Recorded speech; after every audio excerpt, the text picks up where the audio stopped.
Minimise नहीं हो रहा है ना, मिनिमाइज नहीं हो रहा है, मिनिमाइज नहीं हो रहा है आर्यन।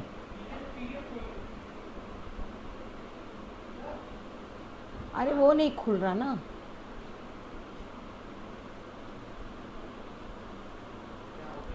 देखो यहाँ से मैंने किया, वो मिनिमाइज नहीं हो रहा है। कहाँ नहीं हो रहा है? मिनिमाइज करो। ये मिनिमाइज है, ये मिनिमाइज है ना। नहीं माँ, हाँ कौन सा मिनिमाइज है? अरे साइन नहीं समझ में आ रहा बच्चा। सबसे छोटा माइनस। अच्छा ये इतना ऊपर। हाँ अब ये काट लोगे जितना रिकॉर्ड की। हाँ हाँ। Okay.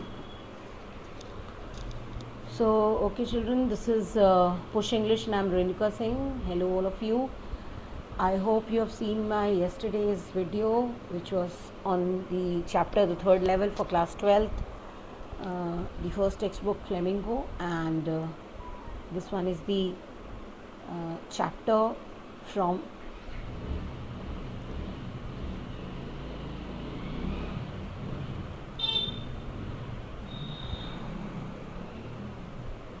okay. So, hello, good evening children, this is Push English and I'm Renuka Singh, and this is the MCQ series, and yesterday I took up the first chapter from your textbook Vistas, but here I am with the third chapter, Deep Water, from the textbook Flamingo. So let us start with this children, and Deep Water is written by William Douglas, as you all know, and these are some of the MCQs which I am going to discuss, and if time permits I'll also discuss few extract based MCQs. As you can see, there are almost 2 to 3 to 4 as this thing RTC is given. So let us see, let's get started. And till now, if you have not subscribed to my channel, please subscribe it for. So let's get started with question number 1. So question number 1 is, what do you think you can do to me? These words were spoken by Douglas. So this is very easy, everybody can answer it. These words were spoken by Douglas to a shark. So again we will just eliminate the wrong answers. So I'll again, like yesterday, I'll just put a dot on the answers that can be dropped. So to a shark, not at all, there is no mention of shark in the chapter. To his enemy, not exactly again. To the boy who pushed him. Now see, because a boy was there who pushed him in the story, and there are two options left, C and D. So now again go to the question, what do you think you can do to me? He's saying this to, if you remember, to Mr. Terror, and that is his fear, his terror. So the correct answer is D, and we will drop C. So the option D is the correct answer. And if you have read the chapter and understood it, he just did this. He spoke to Mr. Terror to, when he was on his way to overcome his fear. Douglas started talking to his fear and started challenging him, started addressing him as Mr. Terror. So I think this was very easy. It is not difficult. So let us move on to the second question. When he regained consciousness, we are talking about, yes, when he regained consciousness, this is when he was almost drowned. We are talking about that particular scene. He laughed at his experience. He had 104 degree Fahrenheit fever, and shook and cried and did not eat anything and told his mother about his misadventure. So बहुत obvious है, when he regained, बिल्कुल नहीं हंसा वो, तो ये गया, बुखार भी नहीं हुआ, ओके, मेंशन नहीं है चैप्टर में, और माँ को भी बिल्कुल कुछ नहीं बताया इस चीज़ के बारे में. So the correct answer is C. So this is very easy, because young Douglas, in his struggle to come out of that swimming pool, he was so panic stricken and nervous that he shook and cried, and he did not feel hungry also. He could not eat for so many days, and little bit of exertion would disturb him. फिर exhaust हो जाता था, वही चीज़ें याद आ जाने लगती थी, ज़रा सा एग्जर्शन होता था। चलो अब आते हैं आगे क्वेश्चन नंबर 3 में। When Douglas tried to yell, now we are talking about the time when Douglas was drowning, ठीक है ना। तो उस वक्त क्या क्या हुआ? When Douglas tried to yell, everyone came to his rescue? Not at all. Nobody came to his rescue. Okay. तो ये हमें पता है. He was so scared. He was thrown into the pool by that 18 years old boy, and when he was shouting, his voice got frozen, and he was not able to get any help from anybody. Nobody was listening to him. No sound came out. This is also true. This is also true, so we can consider it. So we will keep this as correct answer. Let us see. Go to C.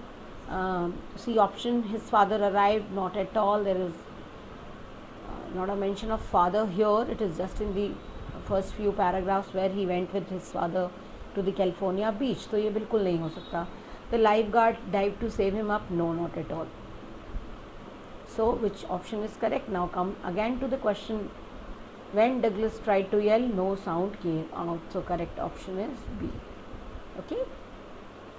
So question number 4. His mother warned him against swimming in the Yakima River because, ये तो बहुत easy है. कई बार मैंने कई बार ये questions papers में भी आए हैं, test में भी आए हैं, और it's very easy to identify from the text. So it had strong currents because it was meant only for boating, because many people had drowned there, and it had no lifeguards around. So it's very, very obvious. We will drop A. Okay, we'll drop B, and which one is the correct answer? C, because many people had drowned there. अगर थोड़ा सा आपको याद दिला दूं कि इस paragraph में है, where mother used to warn him because he was a small kid and she was afraid कि बच्चे अगर चला गया वहाँ. So this river is very treacherous, it is very unsafe to swim, and there were many people who had lost their lives, और वो इस नदी में डूब कर मरे थे while they were doing swimming. तो मदर ने रिपीटेडली वो ये हर इंसिडेंट को अपने बच्चे को बताती थी ताकि इस डीप और ट्रेचरस रिवर से उसको बचा सके. So there were many incidents, and that is why she continually warned him. Why was Douglas determined to get over his fear of water? Why was he determined? Was it because he wanted to swim in the waters of Cascade, because his friend had challenged him, because he had a bet on it, or because he wanted to win a medal? तो सबसे पहले तो eliminate कर दें जो बिल्कुल कुछ भी जिससे रिलेटेड नहीं है. फ्रेंड का कोई लेना देना नहीं है, कोई बेट नहीं था, कोई मेडल नहीं जीतना था उसने. सो ये आंसर है. Why was Douglas determined to get over his fear? Because उसकी इस फियर ने सारी फिशिंग ट्रिप्स रुइन कर दी थी. हर joy, any water game, whether it is canoeing, boating, swimming, fishing, सब बर्बाद हो चुके थे. He was devoid of all these joy. So he was so determined to get over his fear of water because he wanted to swim in the waters of Cascade. ठीक है. So this is the correct answer. A is the correct option. Now coming to what is the theme of the story Deep Water? Theme क्या है? बहुत simple है. Victory in facing the fear, to learn swimming, being fearful, all of this. अब ऐसे एक गो में पढ़ो आप तो आपको सारा लगेगा, है ना. लेकिन हमको अब इसको एनालाइज करना है. So let us go with elimination policy where being fearful बिल्कुल नहीं है थीम. ठीक है. ऑल ऑफ दिस तब आएगा जब ABC सब आएगा. तो जब एक गलत हो गया तो ये ऑटोमेटिकली गलत हो गया. ठीक है. To learn swimming to some extent, लेकिन थीम की बात हो रही है. We are talking about theme. So the theme is, yes, if anybody can remember that last line, all we have to fear is fear itself, and it is, the story is all about overcoming one's fear. So it is victory in facing the fear. This is the correct answer, and we will eliminate this, to learn swimming. So the correct answer is A. Now coming on to the most appropriate justification for the title of the chapter Deep Water is that most appropriate justification. This you have to read it very, very carefully. The chapter has been titled Deep Water, और सबसे बढ़िया, सबसे apt justification क्या दे सकते हो? It is about the dangerous depth of the swimming pool, not at all, बिल्कुल justification नहीं। Deep water का मतलब समझो, डीप वाटर मतलब क्या है, ओके डीप का मतलब डेप्थ की बात नहीं कर रहे हैं, डीप का मतलब क्या है, ये बहुत आसानी से, so it is about the dangerous depth of the swimming pool, no, it reveals the author's lack of surety about overcoming his fear of swimming, no, बिल्कुल नहीं, उस सेंस में डीप वर्ड नहीं यूज़ किया है। it underlines the author's fear of water and how he overcomes it, yes, so this is the correct answer, but if you are getting confused with the fourth one, it includes the methods of author's coach to overcome the fear of deep water, not at all। see, justification की जब हम बात करते हैं, ठीक है, author के coach का रोल भी है, इंस्ट्रक्टर का बहुत बड़ा रोल है to overcome the fear of deep water, but yes the justification is not apt, justification is only this one, the C option, and that is it underlines, it tells us about the fear of water and how he overcame it, okay. अब आते हैं, yes this is very very interesting, very interesting, this came in this yes, it is taken from the question bank from 2021, so choose the quote that does not resonate with the central idea of the chapter। अब ध्यान रखना बच्चों, that does not बोल रहे हैं, अब आप क्या हड़बड़ाहट में पढ़ते ना और फटाफट इन कोट्स को पढ़ते और सेंट्रल आइडिया देखा और उसको खट से मार्क कर लिया और यहीं पर गलत हो जाओगे। So please be aware of few words like incorrect, does not, do not, ठीक है ना, नॉट करेक्ट, तो ये सारे वर्ड्स प्लीज़ आप याद रखिएगा, अदरवाइज़ बहुत प्रॉब्लम हो जाएगी और आप आता हुआ आंसर भी गलत कर दोगे। So let us see what does the quote says, and we must understand that sadness is an ocean and sometimes we drown while other days we are forced to swim. Nice quotation. Never trust your fears, they don't know your strength. The only person I need to compare myself is my yesterday self. The greatest pleasure in life is doing what people say you cannot do. तो बेटा आप ध्यान रखो, इसमें से तीनों के तीनों, चाहे वो 1 हो, 2 हो या 4 हो, ये सब के सब ऑप्शन आपको नहीं लगता है कि वो रिलेटेड है। Never trust your fears and they don't know. अब इसमें क्या है, जो जिसको एलिमिनेट करना, जो बिल्कुल सेंट्रल आइडिया को जस्टिफाई नहीं करता है, तो हम इसको ड्रॉप कर देते हैं। और किसको ड्रॉप कर दोगे, और किसको ड्रॉप कर दोगे बच्चों?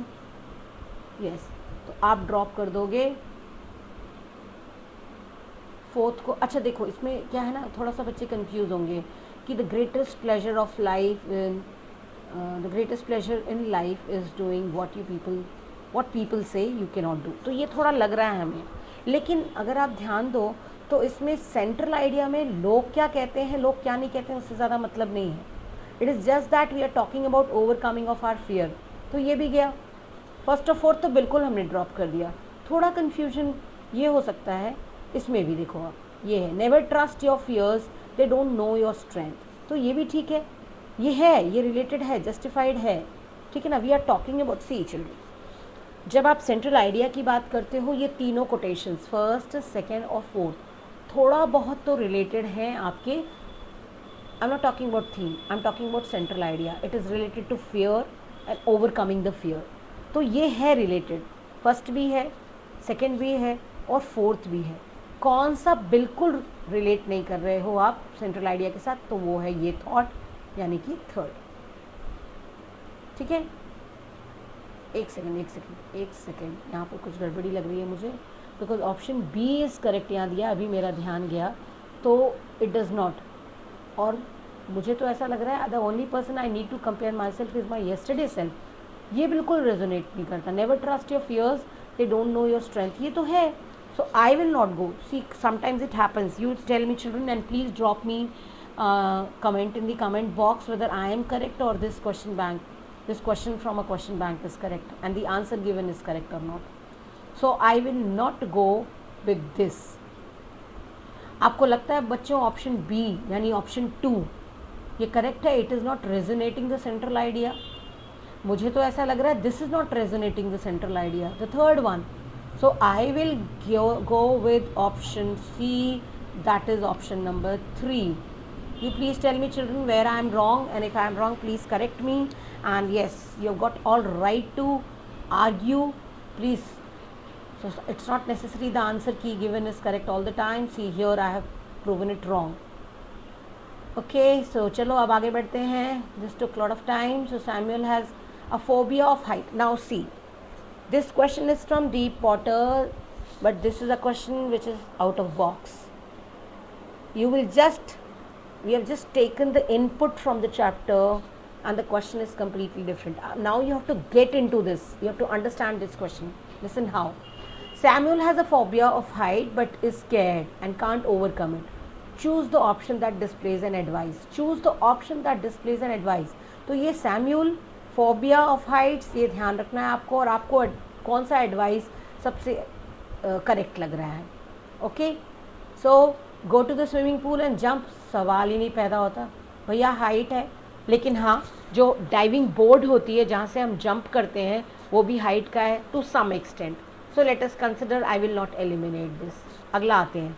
If I were you I would begin small, like spending 10 minutes looking down from my balcony each day for a week. Perfect, ये बहुत अच्छा सजेशन है, बहुत अच्छा एडवाइस है. Unbelievable, what is the problem, I have done bungee jumping, it is a piece of cake. ये भी लग रहा है.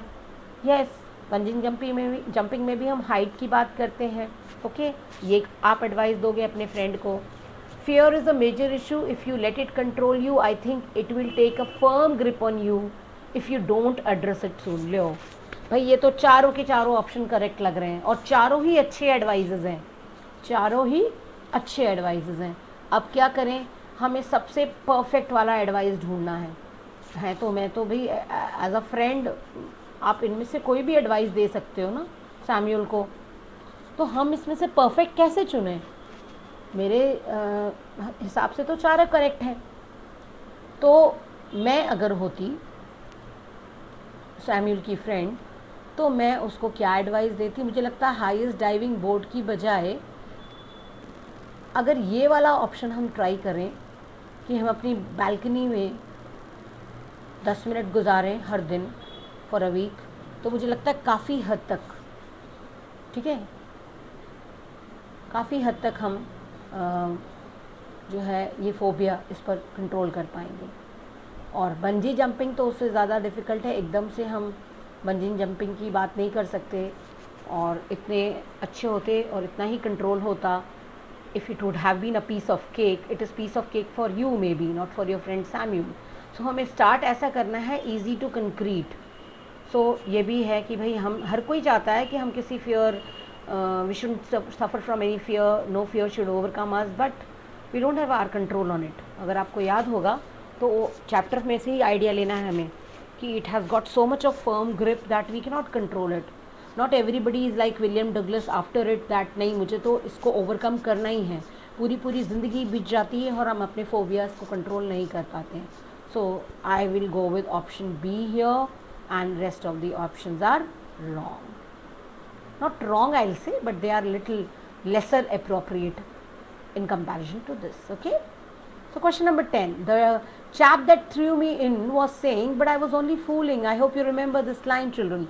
This was when the misadventure took place and that 18-year-old boy, when he threw him into the pool and then when William Douglas was saved, उस वक्त कोई उसको जब डांट रहा था तब उसने ये बात कही थी. So choose the option mentioning the personality traits of this chap. So we are talking not about Douglas, we are talking about that boy.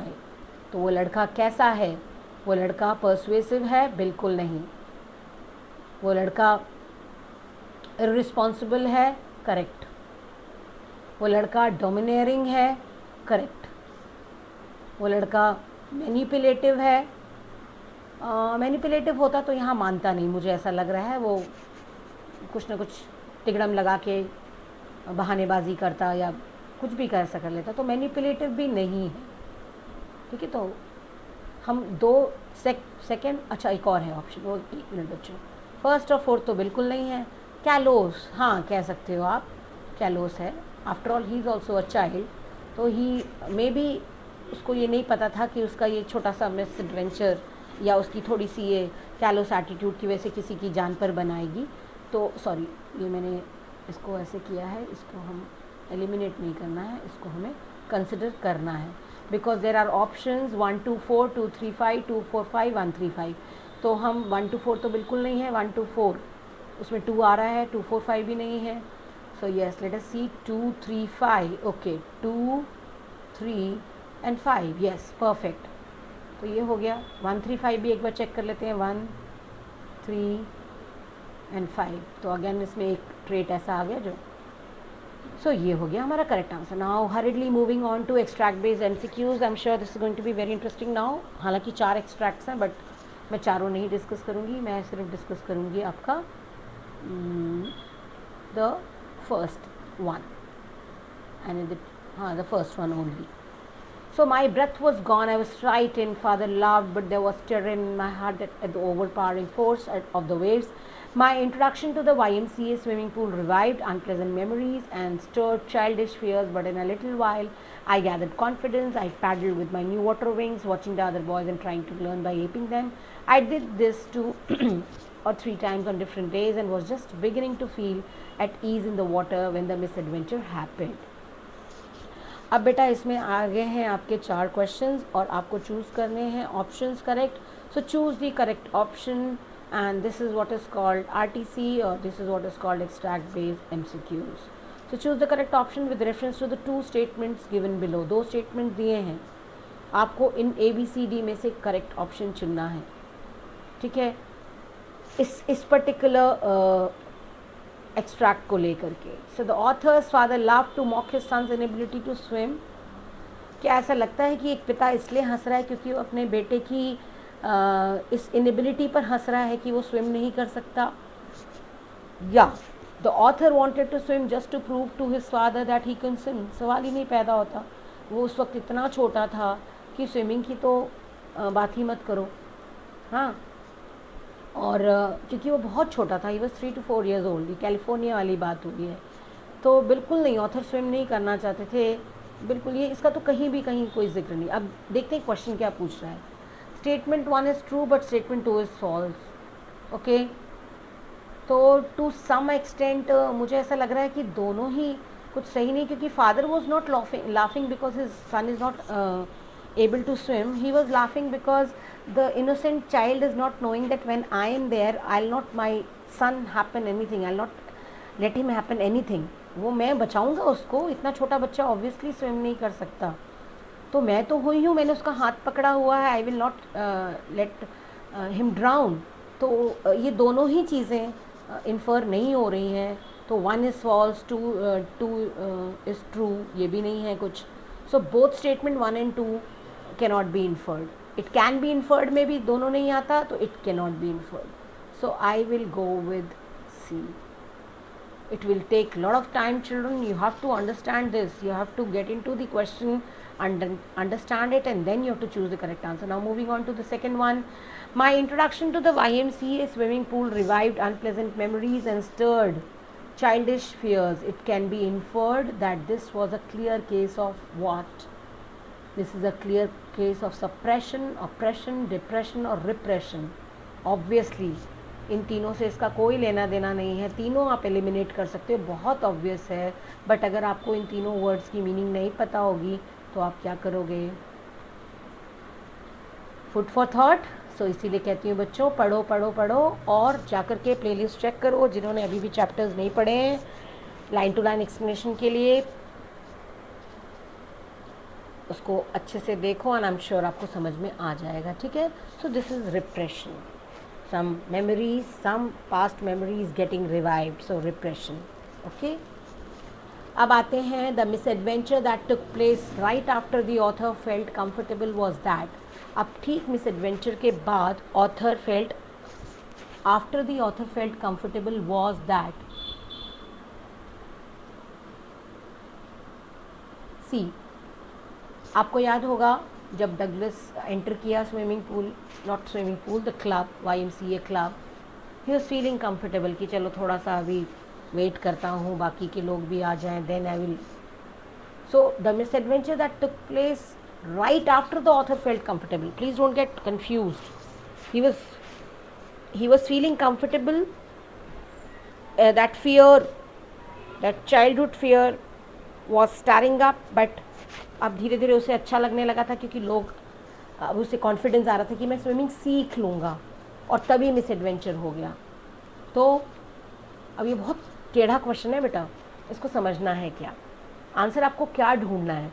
The miss adventure that took place, actually आपको answer ही ढूंढना है miss adventure, लेकिन थोड़ा घुमा दिया क्या बता करके, ये बता के आप कंफ्यूज हो जाओगे ये पढ़ोगे तो इसलिए हमें सिंपल सी बात है, मिस एडवेंचर तो हमें कोई डाउट ही नहीं है.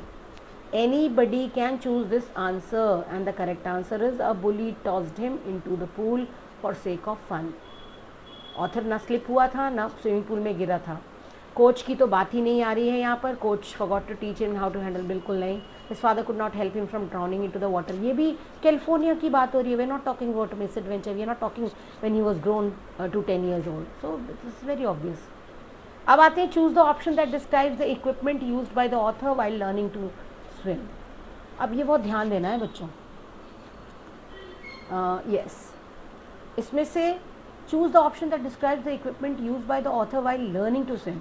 हमारे ऑथर ने यानी विलियम डुगलस ने कौन सा इसमें से चूज़ किया था, आपको याद होंगे. Yes, this is water wings. Okay, option D, this is the correct answer. Second extract भी ले लें क्या फटाफट. चलो, ये आपकी स्क्रीन पर है, ये आपके लिए है, आप इसको करिएगा. और yes, do let me know the correct answer in the comment box, or the the correct answer is in front of you.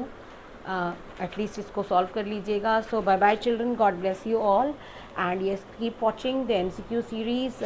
Tomorrow probably I'll take up next chapter, any one chapter either from Flamingo or Vistas. So bye bye, God bless you all.